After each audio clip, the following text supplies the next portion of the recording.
Here we are going to calculate or understand the basic concept regarding logarithm. How can we calculate the simple problems based on logarithm? So first we will understand what is the logarithm form. Logarithm form क्या होता है किसी भी numbers का। तो देखिए index form, ये आपका इंडेक्स फॉर्म है, x is equal to a to the power b, this is the index form.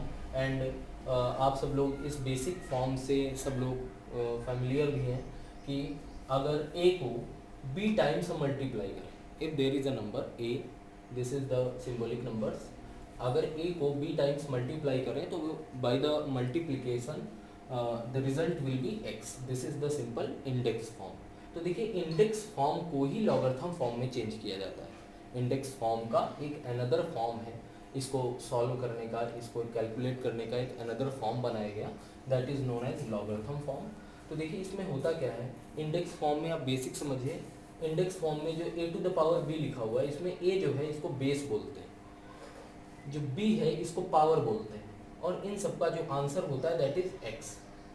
किसी भी फॉर्म में आपकी इंडेक्स हो सकती है, आप y is equal to a to the power x लिख सकते हैं, कुछ भी हो सकता है, these are the symbolic numbers, उसमें परेशान होने की जरूरत नहीं है। So x is equal to a to the power b, here base is a and power is b। लेकिन लॉगरिथम फॉर्म जो होता है इसमें लॉग लिखते हैं, लॉगरिथम को शॉर्ट में लॉग लिखा जाता है। लॉग में जो सब्सक्रिप्ट में दाईं तरफ नीचे की ओर जो लिखा होता है इसको बेस बोलते हैं। तो देखिए जो पावर इंडेक्स फॉर्म में जो बेस होता है वही लॉग में भी बेस होता है, लेकिन जो इंडेक्स फॉर्म का जो आंसर होता है वो यहाँ लॉग बन जाता है। यहाँ पर लॉग किसका लिया जा रहा है, x का। तो देखिए जो लॉग बन गया वो x, यहाँ पर इंडेक्स फॉर्म का जो आंसर था वो यहाँ लॉग बन गया, और जो यहाँ इंडेक्स फॉर्म की पावर थी, जो पावर थी वो लॉग फॉर्म में आंसर बन जाती है। तो ये आपको ध्यान रखना होगा, this is the basic simple conversion. तो आपको इंडेक्स फॉर्म का, किसी भी इंडेक्स फॉर्म का आपको लॉग फॉर्म में कन्वर्जन आना चाहिए, this is the basic fact. अब एक बात आपको ध्यान रखनी होगी कि लॉग की जो डेफिनीशन होती है इसकी, log is defined only for, कुछ कंडीशंस हैं कि लॉग तभी डिफाइन होगा जब a ग्रेटर देन 0 हो, x ग्रेटर देन 0 हो, दोनों क्वांटिटी ग्रेटर देन 0 होनी चाहिए। किसी भी निगेटिव नंबर का लॉग डिफाइन नहीं होता, निगेटिव नंबर का लॉग रियल नंबर नहीं हो सकता। निगेटिव नंबर का जो लॉग होगा वो इमेजिनरी नंबर में कैलकुलेशन उसका होता है। इमेजिनरी नंबर अभी हम लोग उससे डील नहीं कर रहे हैं, बट ऐसा कहना गलत होगा कि निगेटिव नंबर्स का लॉग निकलता नहीं है, उसको हम अदर फार्मूलाज को यूज़ करके निगेटिव नंबर्स का लॉग निकालते हैं, but that do not comes under the concept of real numbers. फिर वो रियल नंबर के अंडर में कैलकुलेशन नहीं रह जाता। सो जब तक हम रियल नंबर से डील कर रहे हैं तब तक जिसका हम लॉग लेंगे वो हमारा कैसा होना चाहिए, पॉजिटिव होना चाहिए। 0 से बड़े होने का मतलब है पॉजिटिव होना। जो लॉग का बेस है वो भी आपका पॉजिटिव होना चाहिए, and a must not be equal to 1, a जो है वो 1 भी नहीं होना चाहिए। तो these are the 3 basic conditions, ये 3 आपकी बेसिक कंडीशंस हैं जिन पे लॉग जो है वो डिफाइंड होता है।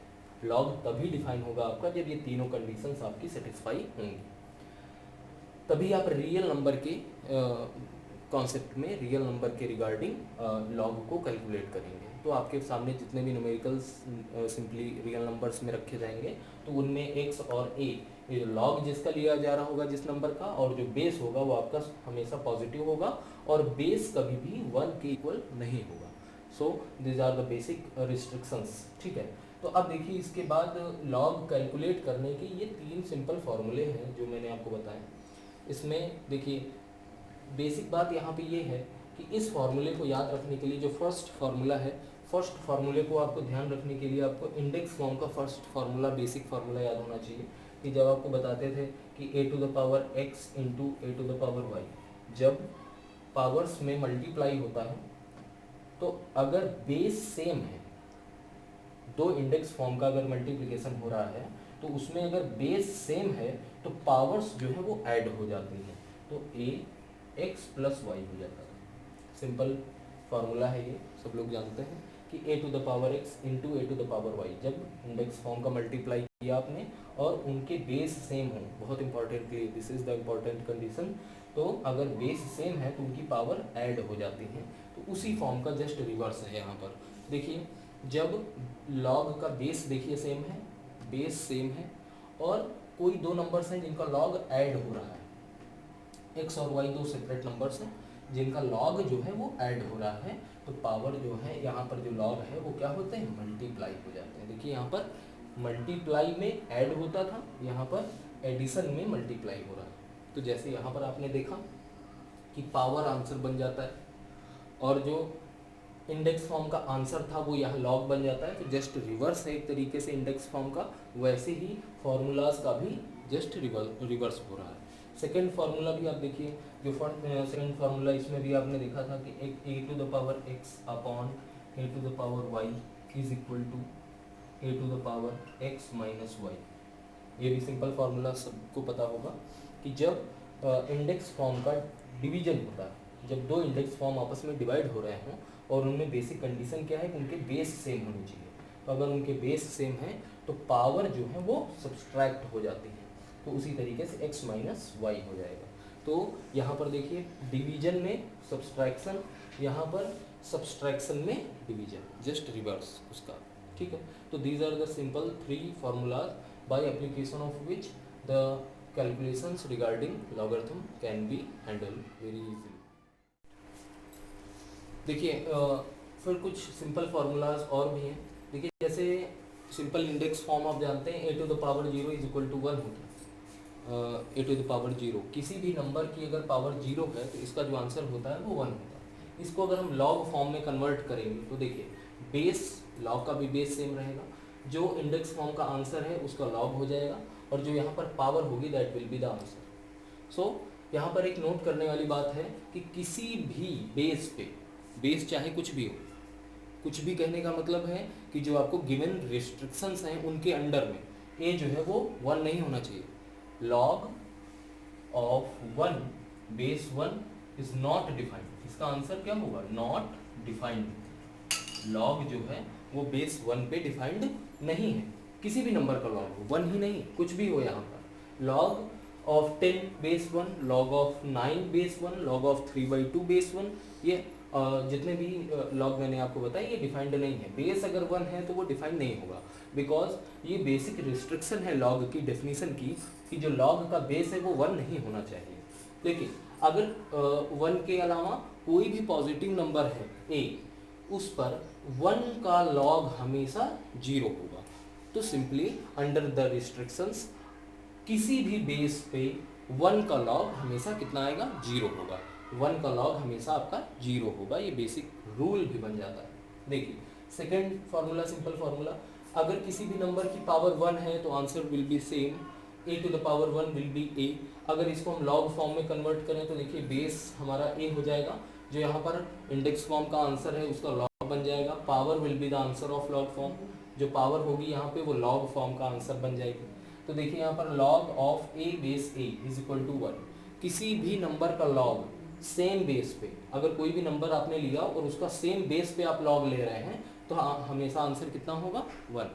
तो सेम नंबर का लॉग सेम बेस पे हमेशा 1 होता है। This is the another simple formula. How we can show that a to the power 0 is equal to 1, there is a simple method, simple technique. a to the power 0 is equal to 1, we have to prove this. We know the simple formula a to the power x upon a to the power y is equal to a to the power x minus y. This is the simple rule. You can assume this rule as a presumption, because a की power x means a का x बार गुणा, फिर upon a to the power y means a का y बार multiplication, दोनों को divide करेंगे तो x में a जो है वो y बार कैंसिल हो जाएगा। सिंपल मेथड है, इसमें कोई ये फार्मूला ऐसा नहीं है जो प्रूविंग चाहता हो, इस फार्मूले की कोई प्रूविंग बहुत नेसेसरी नहीं है, because this can be assume simply. तो देखिए ये आपका सिंपल रूल है, पहले से आप जानते हैं। यहाँ पर आप एक सिंपल कंडीशन अप्लाई करिए, एज्यूम करिए कि x is equal to y, x और y को दोनों को सेम मान लीजिए। तो देखिए क्या होगा, a to the power x upon a to the power x will be equal to a to the power x minus x, a to the power x minus x will turn out to be a to the power 0, x minus x 0 हो जाएगा, और यहाँ पर जैसे ही इसको आप cancel करेंगे तो 1 आएगा, तो a to the power 0 will be equal to 1। This is the simple formula lecture. Simple formula मैंने आपको इसमें बताया जिनसे आप बेसिकली स्टार्ट कर सकते हैं लॉग के साथ। There are also another methods which are for the mathematics purpose, so in which you will need table calculations, आपको टेबल देखनी आनी चाहिए, but here I am not going to discuss all the table discussions, simple discussions in which you do not require any table of log. So you must note some important values like log of 2 base 10, it is frequently used values which is equal to 0.3010, and log of 3 base 10 that is equal to 0.4771. These are the two very necessary values which are frequently used in the calculations. देखिए ऐसा कोई calculation जिसमें आपको log table ना दी गई हो, तो question भी ऐसा आपको दिया जाएगा जिनमें बेसिकली इन वैल्यूज़ को यूज़ करते हुए आप कैलकुलेशन फॉलो कर सकते हैं, कैलकुलेशन आसानी से कर सकते हैं। अब यहाँ पर एक सिंपल मेथड मैं आपको बता रहा हूँ, अगर log 5 की वैल्यू कैलकुलेट करनी है तो देखिए आपके माइंड में क्वेश्चन आएगा log 5 की वैल्यू डायरेक्टली हमें नहीं पता होती है, अब पता भी नहीं है तो टेबल जरूरी होगी, लेकिन देखिए log 5 अगर आपको कैलकुलेट करना है तो log 5 को आप लिख सकते हैं log 10/2। यहाँ पर देखिए जब log में कोई भी बेस गिवन ना हो, if any base is not has not been given in the log, तो आपको 10 एज्यूम करना है। अगर कोई बेस गिवन नहीं है तो आपको कितना मान लेना है, 10। देखिए यहाँ पर सिंपल लॉग का फार्मूला अप्लाई करेंगे तो this will come out to be log of 10 base 10 minus log 2 base 10. Now it comes out to be very simple formula, log 10 base 10 will come out to be 1 and minus log 2 base 10 value has been given 0.3010, that will equal to 0.699. So by this method, by the application of these simple formulas, you can calculate the log. Any question and queries, comment on the comment section. Thank you.